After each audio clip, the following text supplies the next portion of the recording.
বলি এভাবে কতদিন শুয়ে বসে দিন কাটাবে? কাজকর্ম করতে হবে না? এভাবে শুয়ে বসে থাকলে কি সংসার চলবে? বাজার সদাই শেষ হয়ে গেছে, ওগুলো তো আনতে হবে। সবই আমার পোড়া কপাল। বাবা মা কি দেখে তোমার সাথে আমার বিয়ে দিয়েছিল? এই অভাবের সংসারে আর পারি না। বউ চিৎকার করে কথা বলছো কেন? পাড়ার লোক শুনলে কি মনে করবে? সবাই বলবে রহিমের বউ খালি জোরে জোরে চিৎকার করে কথা বলে। আমি তো আগে রোজগার করতাম, সুন্দর সুন্দর মাটি, কলসি, হাড়ি, পাতিল তৈরি করে বাজারে বিক্রি করতাম। তখন তো ভালোই রোজগার করতাম, আর হঠাৎ করে মাটির কলসি, হাড়ি তৈরি করার যন্ত্র নষ্ট হয়ে গেল। যন্ত্র যে ঠিক করব সে টাকা পর্যন্ত এখন নাই। কত করে বলেছি কিছু টাকা জমা করে রাখো, খরচ কইরো না, কিন্তু তুমি টাকা পাওয়ার সঙ্গে সঙ্গে বাপের বাড়িতে পাঠাও। সংসারের জন্য কিছুই থাকে না, টানাটানি করে সংসার চালাতে হয়। ভালো লাগে না আমার।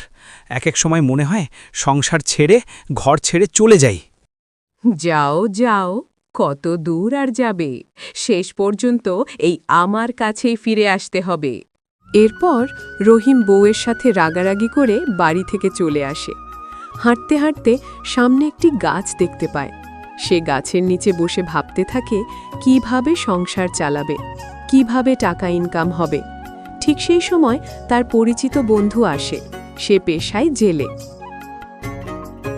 এ কি বন্ধু, তুই একা একা এখানে বসে আছিস? মন খারাপ নাকি? হ্যাঁ রে বন্ধু, বউয়ের সাথে ঝগড়া হয়েছে। তুই তো জানিস আমার মাটির কলসি, হাড়ি, পাতিল তৈরি করার যন্ত্র নষ্ট হয়ে গেছে। এখন ঠিক করার মতো পয়সা করি নেই। কিভাবে যে সংসার চালাবো বুঝতে পারছি না।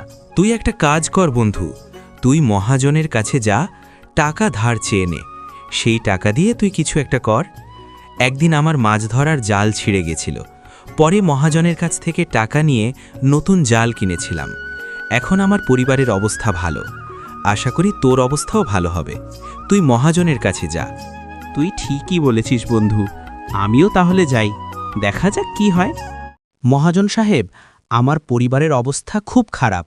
আপনি তো জানেন আমি একজন কুমোর। মাটির হাড়ি পাতিল তৈরি করতাম। গত কয়েকদিন আগে হাড়ি পাতিল তৈরি করার যন্ত্র নষ্ট হয়ে গেছে, ঠিক করার মতো পয়সা নেই।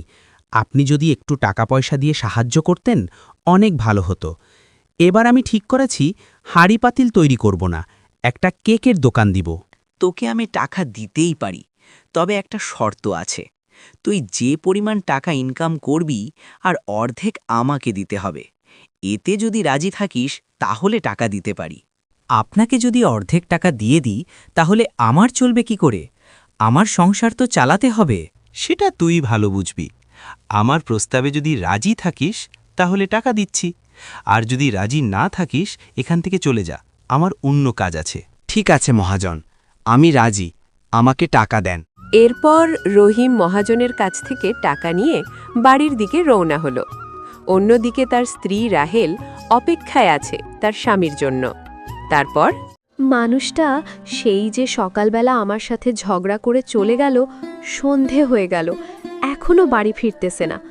আজকে একটু বেশি রাগারাগি করে ফেলেছি। মানুষটা আসুক, তার কাছে ক্ষমা চেয়ে নিতে হবে। এরপর থেকে আর রাগারাগি করব না, মিলেমিশে থাকব। এই দেখো বউ, আমি চলে এসেছি। মহাজনের কাছ থেকে টাকা নিয়ে এসেছি। এই টাকা দিয়ে আমি একটা নতুন ব্যবসা করব, কেকের দোকান। তুমি তো কেক ভালো বানাতে পারো, তুমি কেক বানাবে আর আমি বিক্রি করব। এরপর দেখবে আমাদের আর কোনো কষ্ট থাকবে না, দুঃখ থাকবে না, শুধু সুখ আর সুখ। তাই নাকি গো? এটা তো খুবই ভালো কথা। তবে আমাকে ক্ষমা করো, সকালবেলা তোমার সাথে অনেক রাগারাগি করেছি গো।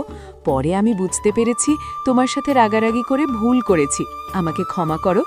এবার চলো আমরা কেক বানাই, দোকান দিতে হবে তো। আমি কিছু মনে করিনি গো। আমি তো জানি তুমি আমাকে অনেক ভালোবাসো, আর আমার কাছে ক্ষমা চাইতে হবে না।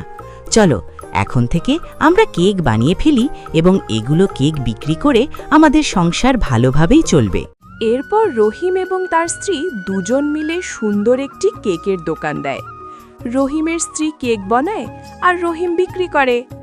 এভাবে কেটে যায় অনেক দিন। আস্তে আস্তে কেকের দোকান থেকে বিক্রি বাটা প্রচুর হয়, অনেক টাকা ইনকাম করে। তারপর রহিম এবং তার স্ত্রী সুখে শান্তিতে বসবাস করতে লাগলো। তাদের আর কোনো দুঃখ কষ্ট রইল না।